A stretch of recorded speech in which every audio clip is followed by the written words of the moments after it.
You're tuned in to the MtG Cable cast, where they cover Magic, the Gathering Finance. All right? You don't know about it? You're tuned in right now and get ready to learn some shit. Buckle your seat belts and light a blunt and get ready for the MtG Cable cast. Starring Reptar and Thirsty, them onion head motherfuckers. Alrighty, guys, welcome to the newest episode of the Cabal Cast. This week, kind of a bookkeeping, general, tidy-up episode. Basically, now that paper play is more or less in full swing again. We've got RCQ season going. We've got conventions. We've got Command Fest. We've got all this stuff coming back. What does that do for the LGS? Yeah. Not just in Magic, but in everything. Mm-hmm. Digimon's got competitive going. Yu-Gi-Oh's got stuff going again. Just kind of a catch-up on how things are looking, and that's basically where we're at. Yeah, so, right up at the top, one of the things I was curious about was, like you said, the return of paper play. What is the non-tournament ecosystem like at the LGS? Because we know that as long as there are tournaments, generally speaking, people are coming in for them. They could be FNMs, they could be something more serious, but that brings foot traffic. So what is the non-tournament time? So it's kind of been more directed, right? You've been forced to get more organized. So we have like dedicated EDH nights, and those have seen a lot more foot traffic across the board. Every LGS I've talked to in the area, and a couple other areas, East Coast, Pacific Northwest, they're seeing a lot more people brought in by casual EDH. COVID did one thing for the entrenched players, but the existence of Arena and Moto also allowed people to see all this content and say, hey, I'm going to check it out. And they're kind of getting out of, the comfort of playing on web cameras and saying, I want to come out.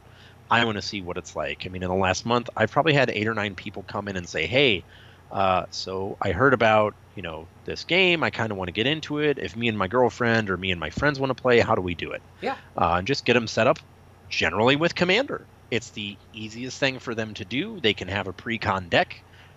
They're not all at the same power level realistically, but it lets them do the thing. Yeah. And then, they naturally progress into, all right, well, where else can I play? Well, we have EDH nights here. And that foot traffic has certainly increased compared to pre-COVID. Nice. Now, Commander events generally are kind of unstructured events. But when it comes to more structured events like FNM or let's say Tuesday night draft or Wednesday night Pokemon, what does interest in those kind of events look like right now? So generally, I will say Pioneer has been increasing in popularity a lot locally. We are still seeing, and I know I've said this multiple times on the podcast in St. Louis, Modern is, always will be, always has been king. We've got multiple stores firing Modern the same night. They all get 10 to 20 people. That has definitely stayed true. What's been really interesting is, Pioneer has actually fired at stores. Pauper is firing at stores. There's been more interest for kind of like the fringe formats. Okay. Because I think what you're seeing is the people that are getting into this from the casual mindset don't really care about Pro Tour formats. They don't care about, the grind. They see that Modern is basically as expensive as Legacy was at one time, and they're like, all right, well, let me see some of this other stuff that I can do. I don't want to do Standard because that's on Arena. So let's try Pauper, let's try Pioneer, let's try, pre-Modern. Yeah. And you've seen a lot more people starting to show up for that, and that's translated across multiple games as well. Yeah. Okay, that's what I was curious about, because there's a lot of people seeing Yu-Gi-Oh sales right now, and there's a lot of talk about how Yu-Gi-Oh might overtake or has overtaken Magic from a sales perspective, but don't know seemingly why. And there's kind of a renaissance in Yu-Gi-Oh right now that a lot of people are getting into, where they're player-hosted formats, things like Edison, which I can't describe because I don't know what it is, and then there was this revolution before Edison, maybe by about 6 months to a year, where players essentially created a kind of old-school format. Yeah. Where it was like Yu-Gi-Oh! One set up to a certain point in the ban list, and they were playing that. Because the way Yu-Gi-Oh! Works is it's all the cards all the time unless they're banned. Yep. And so that kind of crushes decks over time. Yeah, so GOAT is, That's it, the GOAT format. The GOAT format, which is a play on words because the format at the time was defined by the card Scapegoat. Yep. It is also generally regarded as the healthiest Yu-Gi-Oh's ever been, and it's like 2004 to 2007-ish era, and Edison's a little bit later than that. GOAT is so popular that there were literally, like, there's GOAT Worlds, there's GOAT GPs, there's, GOAT Nationals, and Edison's starting to pick up too, and that's kind of what's driven it, is, first we saw it in Magic, pre-COVID, there was the old school boom, the middle school boom, the pre-modern boom, all that stuff, and it's just made its way into, Pokemon and Yu-Gi-Oh! And obviously, as you're familiar, Rain Dance dominated early Pokemon. There's people that play WotC-era Pokemon. Yes. There's also people that play the, Neo era. Yep. So you're seeing these players that are kind of entrenched and they've been playing for a while get back to these older times when they were like, man, this game was so much fun back then. It was so cool. And you're also seeing people that just, hey, that was the time that I actually played Yu-Gi-Oh! And now people are playing it again. And I don't care about the game outside of that. I'm going to play that time period. Yeah. And that's also caused a lot more foot traffic and people to start coming in and saying, hey, tell me about this format. I heard about it. I think I used to play it. Let's see how it's going. Yeah. So The reason why I wanted to bring that up is because from what I've been seeing on social media, there are a lot of parallels between Edison and the old school Magic format, and that those parallels are that this is a player-driven format that generally happens where you can drink alcohol. Yeah. Like a lot of old school events in New England happened at bars, like Yeah. 2 or 3 times a week. And they're dedicated bars. One of them in the greater Boston area, I think, is named Boogie's. Yeah. And so I wasn't sure if those alternative formats were kind of bringing people in or like trying to generate interest, because from my understanding, these are player-generated formats. They're not Konami-supported formats, which means you have to have a store basically just dedicating time to free play. Yeah. And it might not be a great time to sell singles. So curious about that. And what you've actually started to see with GOAT is places run GOAT tournaments. Mm-hmm. And it's, your standard skins, basically, store credit, whatever. And one thing that Konami has done is they're allowing OTS packs. So they're starting to see the relevance of this format and starting to support it. So some stores have started doing OTS packs for GOAT events. Okay, so we might... because they do allow them to be sanctioned. Okay, so we might start seeing an increase in those in various pockets where Yu-Gi-Oh! Is still popular. Like, Yeah. a lot of people I know are in New York City and California, so obviously you get those communities who are very healthy and, like, extra national pop culture. So, Yeah. Yu-Gi-Oh! Hugely popular in those populations. Now, this might be a question based on the past, but have you guys hosted your RCQ yet? Yes, so we did host our RCQ. Now, the RCQ system has been very interesting. Yes. Planning was real easy. Okay. DreamHack literally reached out to the stores in the St. Louis area, and there's like a 2-month window where you can schedule your RCQ. DreamHack gave each store 2 weekends to pick from, and it was a different 2 weekends for some stores. Obviously, with 20-something stores, there's going to be overlap. Yes, yeah. But basically, the ones that wanted to host an RCQ, they said, these are your 2 weekends, pick one. Mm-hmm. Which was great, because stores don't communicate, or didn't prior to COVID. Now they're starting to. We're trying to communicate. There's even events where, like my store ran a Pauper Win-a-Duel, and second place got free entry into a Win-a-Duel at a separate store. And they gave their second place free entry into a Win-a-Duel at a different store. Yep. That was on a different weekend, just to kind of like get stores talking, communicating with each other, and helping, feed the community. Because it's gotten a lot more back to, we recognize Wizards doesn't give a shit. They do not care about us as stores. So if we want to live and thrive, we need to care about the community. So that's what we're doing, is we're going after the community and saying, look, let's, see what we got and make it work. Okay. So it sounded like it was pretty easy overall, and I guess, especially from the planning perspective, I thought that would have been a lot harder. I didn't realize DreamHack made that immediate outreach, so that's interesting to hear. But what about the sentiment regarding the RCQs, both internal to the store, so like the staff, and then the player sentiment? So it's been fairly positive. One of the things that I've noticed with some of the international people is that it's been less positive, because when you win your RCQ in some areas and get your entry into the tournament, even though Wizards says they're providing the money, some people are still being required to pay entry fee at their regional championship. And that sentiment has been largely negative. Yeah. But overall, it's been really good. Most people are happy to have a grind again. Yes. It's been the NRG series, the Star City Tour when that existed, and that's kind of it. Okay. So now there's this more approachable LGS level grind that you can do, similar to when PTQs and GPTs existed. It's like a nice stepping stone into the comp rel world. So let's stick on that for a second. So from the player perspective, if you're happy about the grind, you're happy about the grind. Not every player is going to enjoy it. Some just want to stay local and play F until the day they die.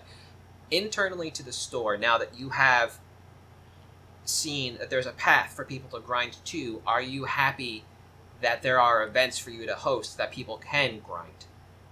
Yes, because it means that if these events are firing and people are doing it, there is still a desire for comp rel high payout in-store events. Yes. Okay. Which makes it a lot better because those events, obviously you're not making money, but you get good buys and they're very good advertising. Yeah. Because it's the kind of thing where you may not know who a particular store is, but after you go to a 10K one or two times at their store, you start to see their name on TCG Player, you start to recognize them and hey, you've got a Matt from that event. Mm-hmm. I was at that event. And you may pay a little bit more attention and pay a little bit extra to buy from them in the future because, oh, look, they threw that awesome 10K. Mm-hmm.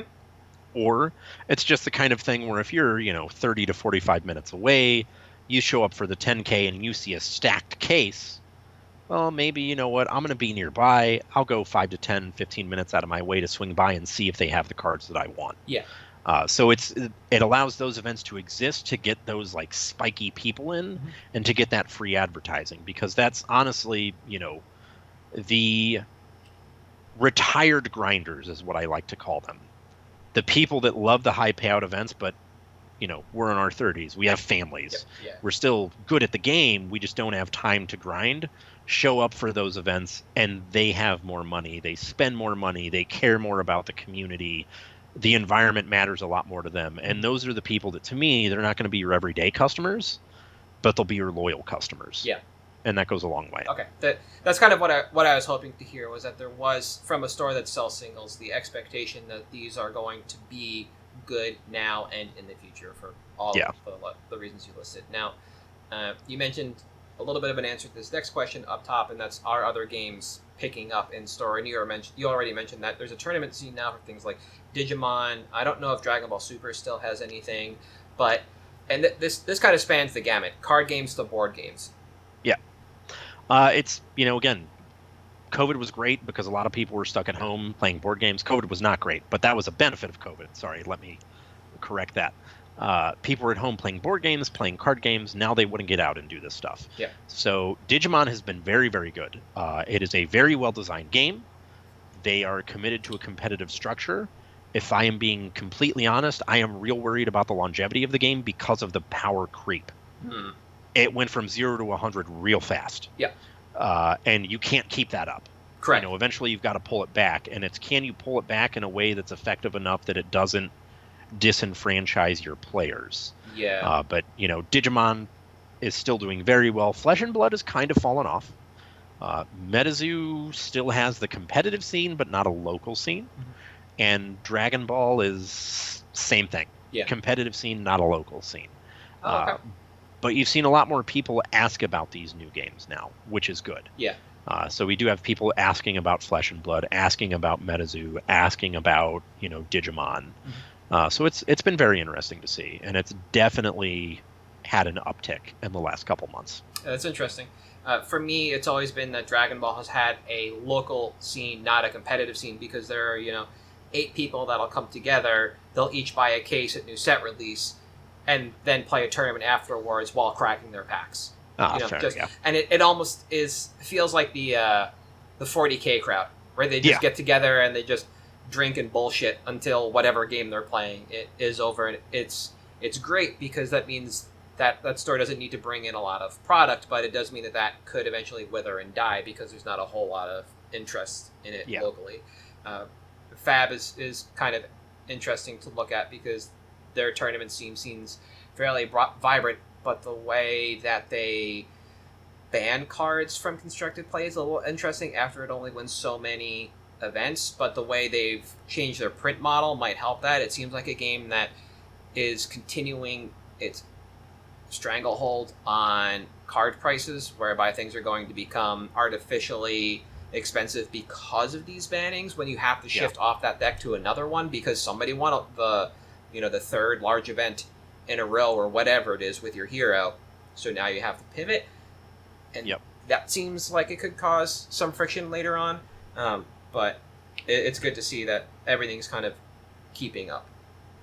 Now, to go back to Commander, this is kind of a checkup on things. You've mentioned a handful of times on the cast how you have helped people build various decks spanning the gamut from I just want to ramp to fatties to life gain. Do a lot of those players stick around in store? Like, specifically the people that ask for help building decks? So the people that have asked for help building decks, so far they've been the Invisibles. Okay. But they have come back. So they build a deck. Yep. Hey, I want help with this. There was one I specifically remember. He was like, I like drawing cards and ramping. And I was like, okay, well, what else do you like? And he's like, well, I want to be a little bit different. Like, I want to do something that, makes a bunch of creatures. I was like, okay, well, let's build you a Layla. The fairy that makes 1/1s when you cast something. Okay. And he loved the deck. Came back a couple days later and said, okay, you know what? I want to kick this up a couple power levels. I've got a little bit more money to spend. I want to get like a Force of Will. Mm-hmm. And then a couple days, like a week later, came back and said, okay, I've got some more money. I want to start getting better lands. Yep. What fetch lands do you have? Nibbling up the chain, basically. Exactly. Yeah. And that's been most of the people that I've seen that have come in to build decks. They haven't come into play. Yep. They just play at their house with their friends, but they're starting to have that like brand loyalty of, oh, this is my LGS. They may not provide me with a place to play, but they provide me with the cards to play, and I'm okay with that. Yeah. And seeing that locally is something that I haven't really seen in years. Yeah. Outside of people who were literally walking distance from the store, And even then, they'd come in and play. Yeah. So that has been very interesting to see. That answer is exactly what I expected, by the way. Yeah. Because in my mind, somebody who, when it comes to Commander at least, it used to be just general constructed before, comes into the LGS and says, I want to build a deck that does this. Yeah. They're not coming back to play. They're taking that deck back to their kitchen table where they will play with their friends who also do not use available resources to build their own decks. They're going to go to the LGS and talk to somebody there because they're a subject matter expert of what's going on at the LGS. And I would have been more surprised if you told me that those players came in more often than not, even as a play group to play in this space, because it seemed like very much an Invisibles thing to do. And I was hoping to get the answer we did to kind of continue to drive home the fact that there are still a ton of Invisibles that move everything forward, from online sales to the LGS, and it's important to make sure that you work with them, because if you push them away, they're not going to be those return customers that you're talking about. Your Invisibles that come in to buy boxes at set releases aren't going to continue to do that and just be, bags of money with eyes for you if you push them away.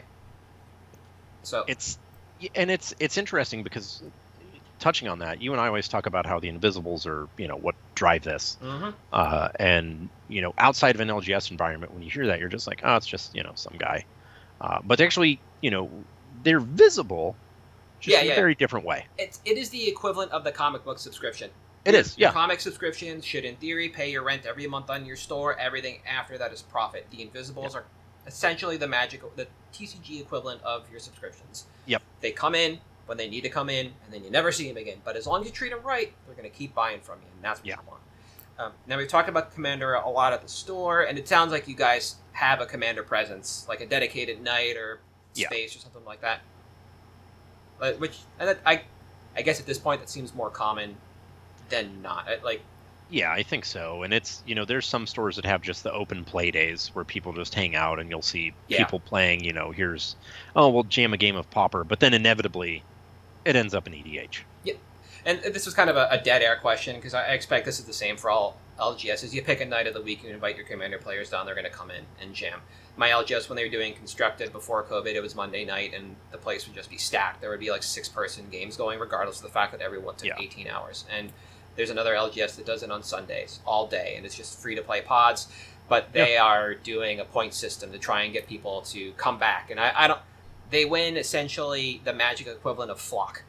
I don't know what it is, but it's basically exactly. It's some zero cost overhead item. Yeah, that they're going to win. But I think this is you can't not. Right? No, those are the guys that they may only spend $10, but if they spend $10, they spend $10 every time they're in there. Yeah. Or they may be the guys that spend $1,000 once every 3 months. But guess what? They're spending $1,000 every 3 months, so you've got to get them in there. Yeah. And then the last question before we dive into some more heady stuff is: are people excited to be back playing games at the LGS? So again, gamut, board games, the card games, whatever.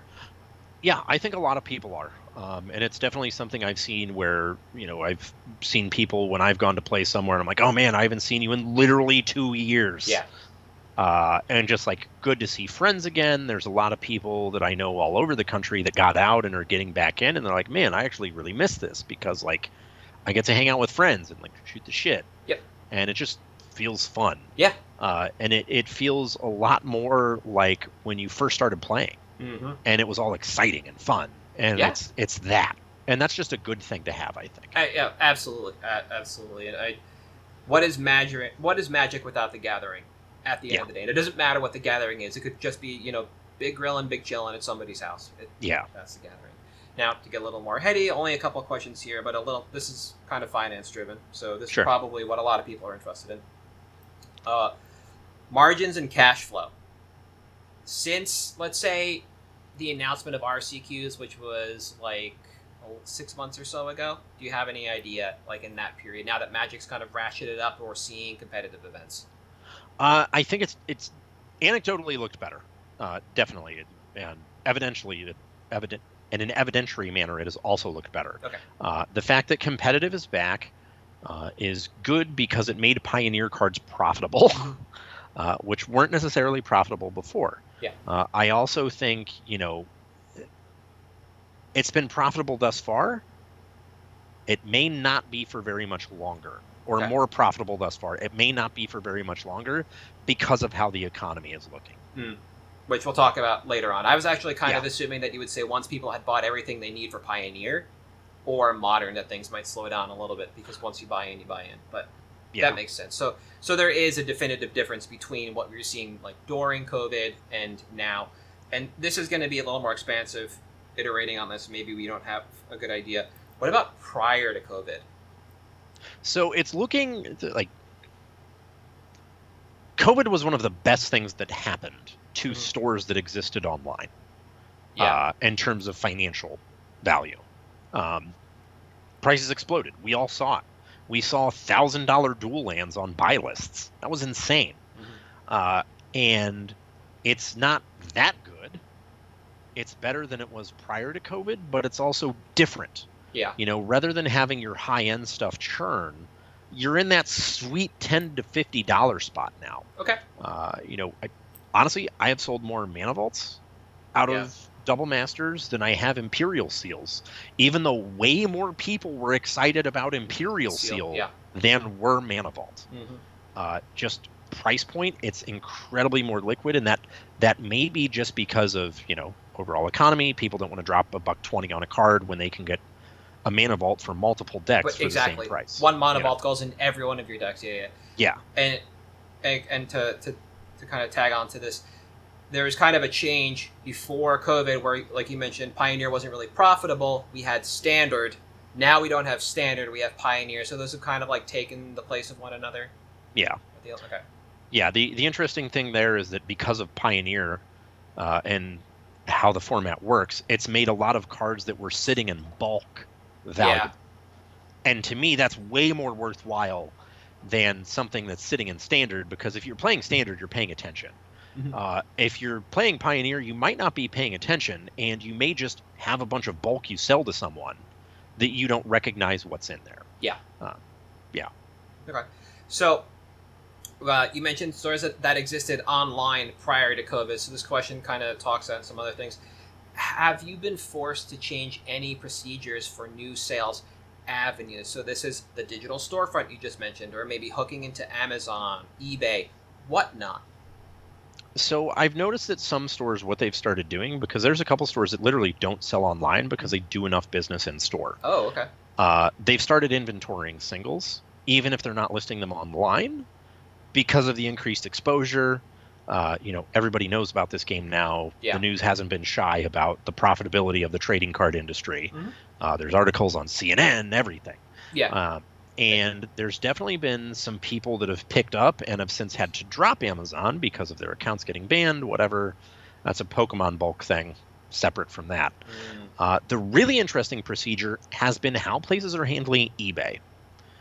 Because of eBay's counterfeiting program now. The eBay grading? Yeah, the eBay certification. Okay. So any card over a certain dollar amount, like 100, 150, something like that, gets sent off to CGC by eBay. They authenticate it. They don't put it in a slab, and then they ship it to you. Yep. And the reason that that's had to change is because they will hold your money until the card is authenticated. Oh, okay. So for stores that were heavily reliant on consistent eBay income, yep, all of a sudden there's a little bit of a delay in that. Yeah. So it's changed how they've listed, and some of them have moved back to TCG Player and just started paying less. Yep. Some of them moved to Amazon, and some of them have moved to Whatnot. Now, there's a couple stores I know that went on Whatnot, and they basically just hired a break staff. Yeah. And it is a separate inventory from everything else, or it's high-end inventory that's been sitting for a bit, and they're just like, yeah, we'll see what we can do. Yep. So just for anybody who hasn't heard about Whatnot, from my understanding, it is basically the streaming service that companies utilize when they do box breaks for anything. And this stuff used to be on Twitch. Channel Fireball used to do it there. And now people are moving to this dedicated service. So it's essentially Twitch, but for box breaks. Yeah. Right? And it's for people that don't have their own platform to do it. So Okay. like Blez Breaks, Steel City, Leighton Breaks, those guys are all big enough already that they don't need the Whatnot exposure. But Whatnot is literally like the TCG Player of breaks. Yeah. You can be an absolute nobody schlub and do breaks on Whatnot. Yeah, it's not like Post Malone is a nobody, but Post Malone is not known for box breaking. So when Post Malone shows up on Whatnot and says, I'm going to break boxes and also choose a name out of a hat to play EDH against, like... If you win, run Thoracle. Yeah, we don't understand why. You and I were talking about this. We just don't... You just run Thoracle. Yeah, my assumption is he's not going to play Mariki Barrett as the control deck. He would also be playing Thoracle because Mariki is Esper, so why not? Why not just play it would be Mariki or Zur. And if he does Zur, it's going to be the Thoracle Zur. Yeah, just be prepared for it. Yeah. Get all your free counters. And the last question I have, I want to make sure we talk about non-magic items here.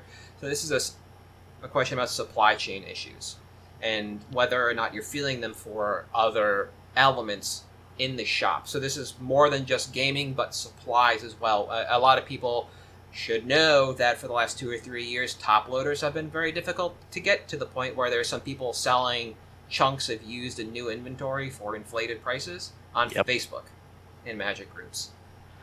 So there are still some supply chain issues. It's very interesting. So Ultra Pro, for anyone that doesn't know, is basically the de facto manufacturer that everyone uses for plastics for cards. Yeah. Top loaders, sleeves, one touches, screw down, you name it, clamshells, everything. Ultra Pro still doesn't have top loaders. They have everything else in their product line. Top loaders are impossible to find. We're starting to feel a little bit of a squeeze on semi-rigids, which are the larger... Here, I have one right here. It's like a team bag, but rigid. Yeah. It's got that tab on top. Yeah, this is what people use to send in for grading. They'll slide the card in here, mail it like this. And you're starting to see that get a bit of a squeeze. One of the most interesting things as far as like supply chain issues is some of the drop-based services that do like specialty deck boxes and specialty play mats and stuff like that. Oh. So they do drops on their sites, and you have to be on there, and then you can get one. Okay. And then they'll release them to wholesalers.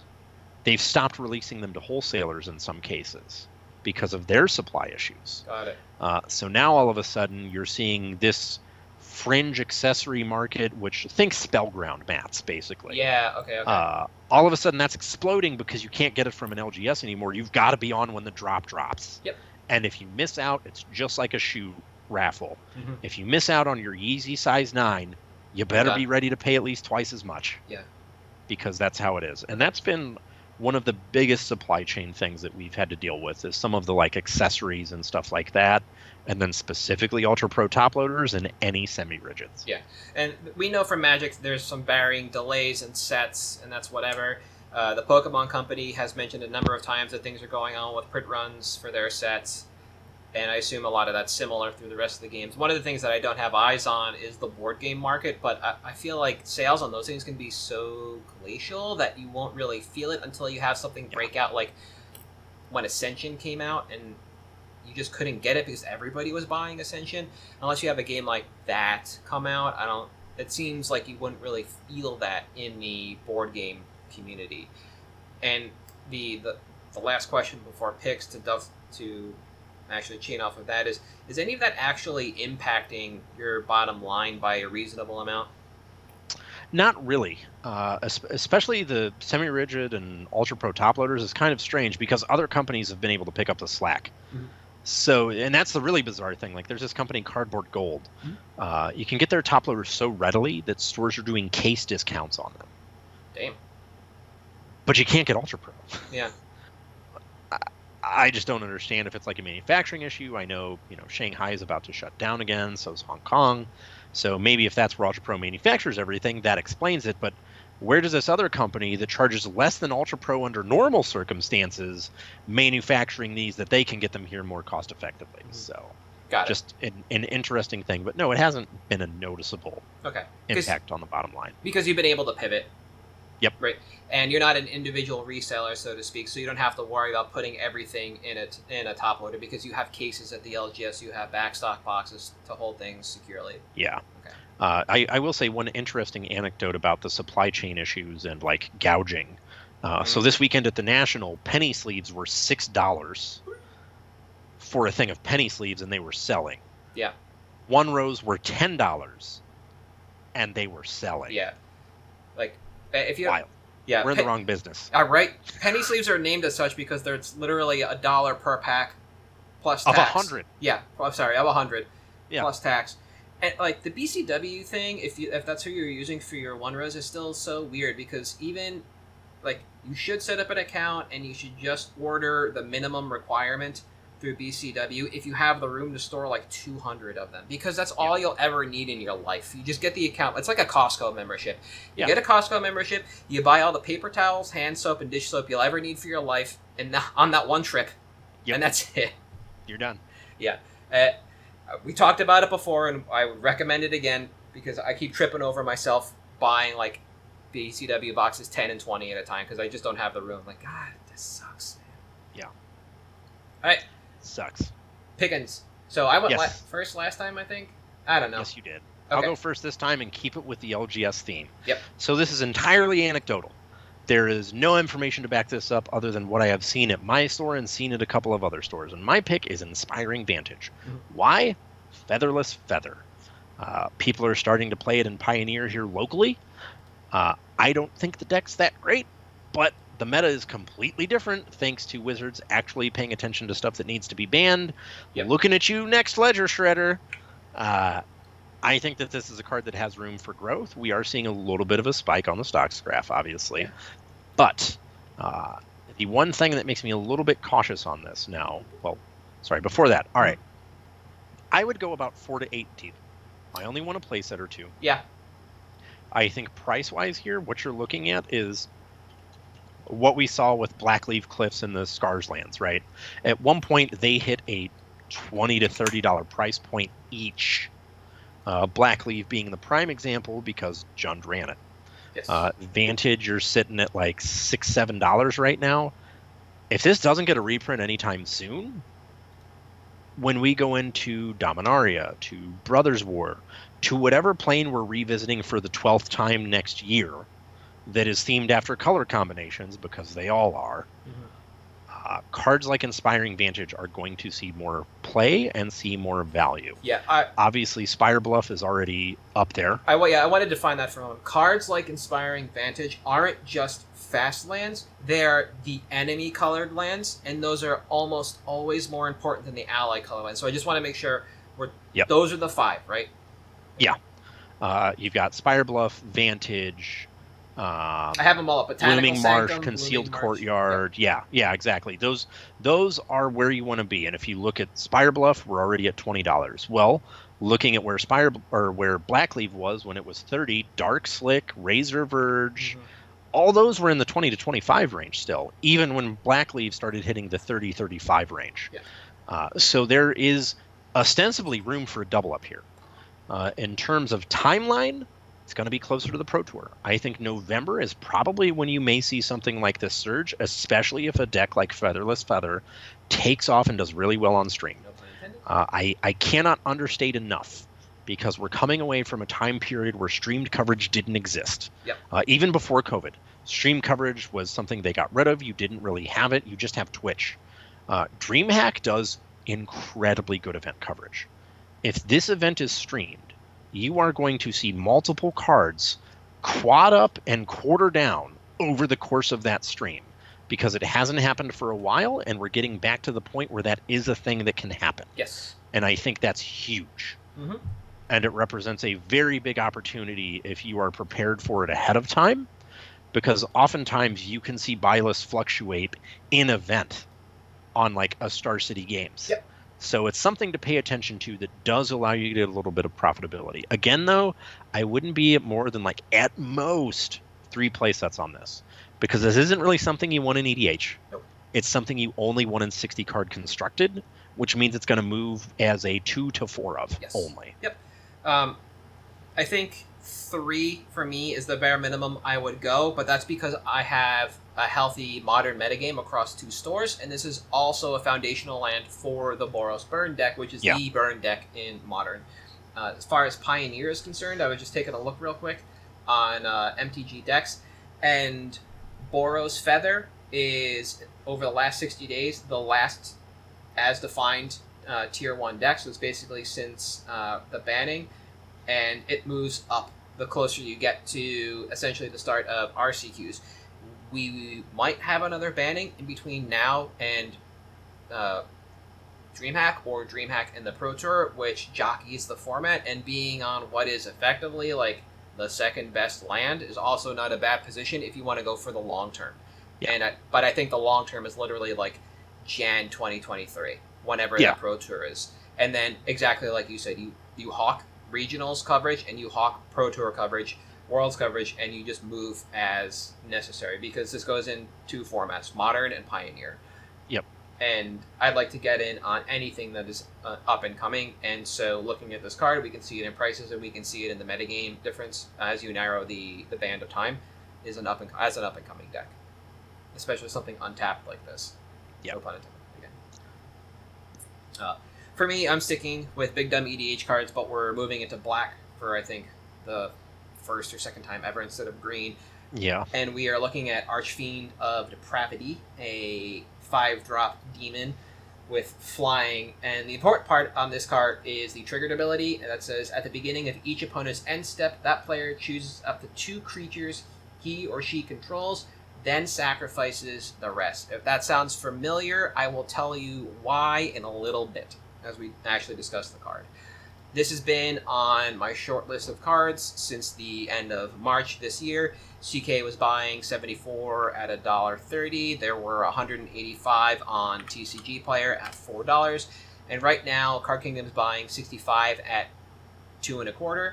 And there are 159 on TCG Player at $3.36. So Card Kingdom, buy quantity down, but buy price up. TCG Market, quantity down, price down. So it's selling in both locations, and that's why we're moving into this. We don't really care that Card Kingdom is buying fewer right now than they were before, and we don't care that that TCG Market is going down, because this is still people just exiting a card that I believe they bought into thinking the spike price would hold around based on New Capenna.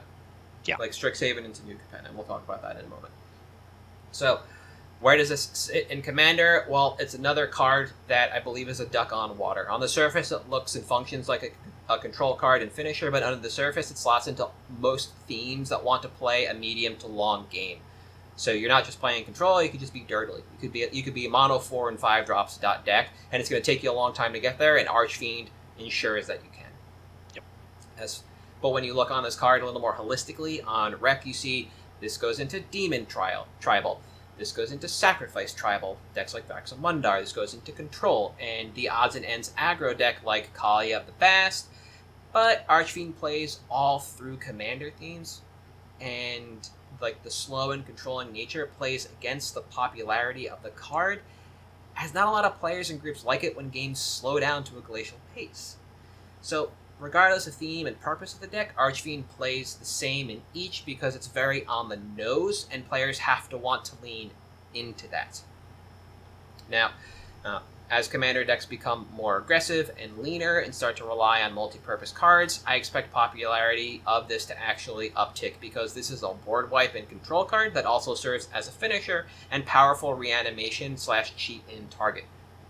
Because unlike Deathbringer Regent, which requires you to cast it from your hand to get the board wipe, this just has to be in play at the end of your opponent's turn. So if you can just slam jam it in there, by all means, you got it.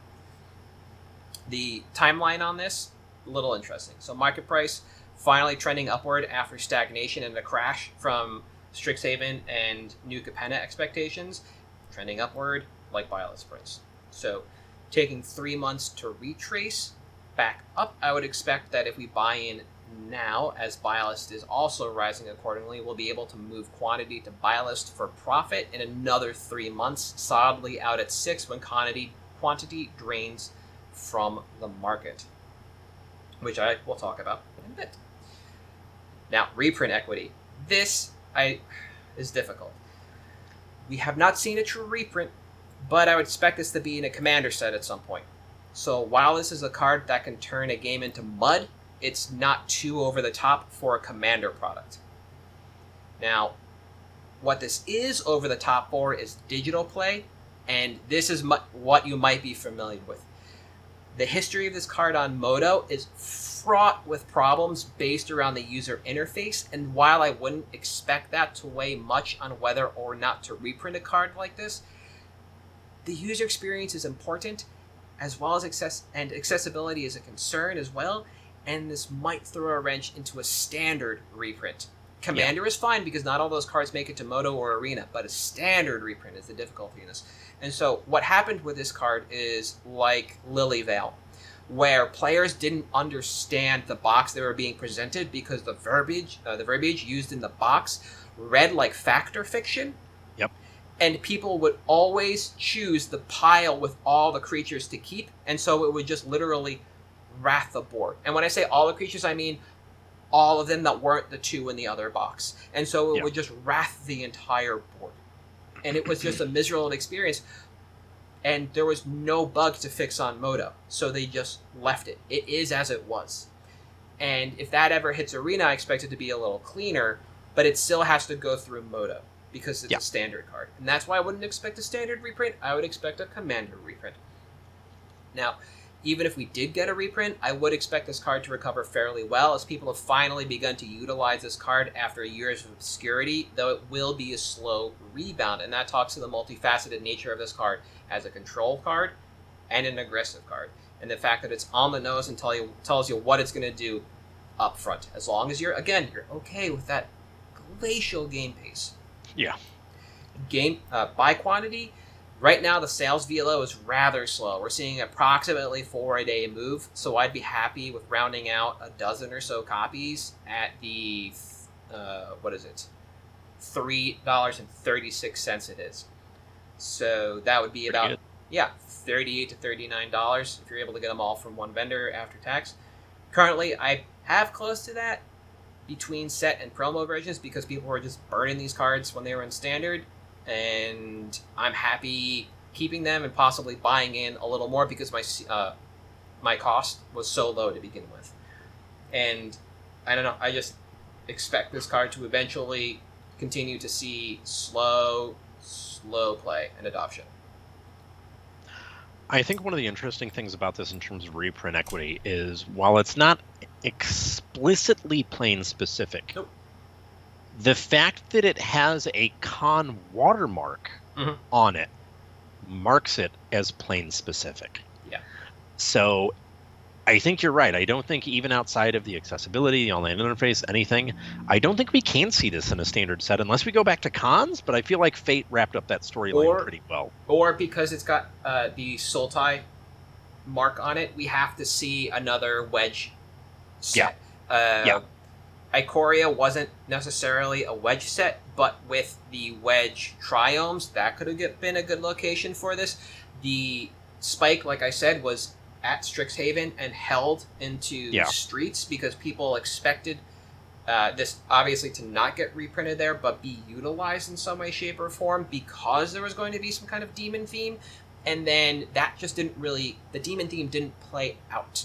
So there wasn't a clamoring for this card because of demons. Yeah. And I think too, I guess I should say, unless we go back to Tarkir, or when we go to Dominaria, we start using the real names and calling it Ana. But okay, yeah. I'm old. Ana, Deka, Setup, Raka. Necra. Yeah, Necra and Raka. Yeah. Yep. Yeah, and if you're interested in this card and picking it up, I do suggest looking at EDH Rec in terms of the commander utility, because again, you're going to see a lot here, and what you'll see up top is just a ton of mono black, but the more you just dig around into some of the lower pop commanders, you'll see where this card actually gets used. And I think a lot of utilization is kind of outside rec, like I said, and in groups that really want to elicit these long games. Like, yeah, sure, Kalia's on that list, but there are so many better demons to play in a Kalia of the Vast deck when you're trying to take out the first player by like turn 3 or turn 4. Archfiend doesn't do that. Archfiend just keeps the game going. I play this in Kresh the Bloodbraided because you know what? That stacks Kresh, and Kresh ends the game. Or I play this in Gitrog because I wanted a mud game state, and I wanted to just take advantage of that mud game state. I lean in. I don't play this in Dromar, which is a control deck. I have better spells for this. I have better finishers to go get. I play Rune Scar Demon in this spot because it does more and is a 6/6. I don't need a continuous Wrath in that deck. But there are a lot of people who do want that. Demon Tribal is very real and should not be downplayed, despite the fact that Stocks is telling you that you should downplay it. That downtick after Streets of New Capenna, where people are like, we didn't get any good demon cards, so just shove in market price. And that's literally what you see when you look at the Stocks graph, is people just being like, F this card, we didn't get the Demon Lord we wanted. Well, you don't need the Demon Lord. Like, you could just play Razaketh and then just play demons. They're not all synergistic. Or play any one of the Obnixili. They're not synergistic. You just have keyword demon. Like, who cares? Just play the card. Yep. And that's where I think we are right now. People have stopped caring, and they're just playing the card. And again, 4 a day is not the most compelling number to see when you're looking at this card, but the population is pretty low overall, and that's one of the other things that I really like. Is like, population's going to drain in the next couple of months, even at 4 a day. Yeah. And you're better safe than sorry, as market price is still kind of low, though rebounding, and Byleth is moving up. So that's why one of the reasons why I like this card. Again, like that inverse of numbers right now, and the fact that we can get in ahead of time. For sure. And I think it's also worth noting, if you take a look, like I just filtered on TCG Player. There's like 200 listings near mint LP if you count every single language. Mm-hmm. If you don't count every single language and you just go for English, it's only 169. That's like a week, 2? Yeah. It's not long. No, exactly. That's what I'm saying. At an average of about, 4 a day. That's pretty good. Exactly. That drains a lot faster than you would think. There's 248 listings of the set version, all languages, 46 of the Arch Enemy reprint, 76 of an alt art promo that I forgot where it came from. Intro deck, there you go. And 22 of the pre-release cards. That's 300, almost 400 totals. Yeah, total for a card from that era is very low. Yeah, So that's about 100 days total across all of them at moving a quantity 4 per day. And any uptick shortens that time span. And then we see a spike. And here we are, getting it 3 and change apiece. For comparison, there are 287 Windswept Heath listings across just cons. So, pretty good. Yeah, and that's why I like this card. Solid. I think it's going to be it for us this week. We will have, as mentioned earlier, an economic episode coming up. We're just trying to figure out how many episodes it's going to be, because it's like every time we go to schedule it, there's something new and interesting going on in regards to inflation or recession, and that's more bullet points and more to talk about. So once we figure out how many episodes it's going to take, we'll record it. But until then, we are at MtG Cabalcast on Twitter, Facebook, Patreon, and YouTube.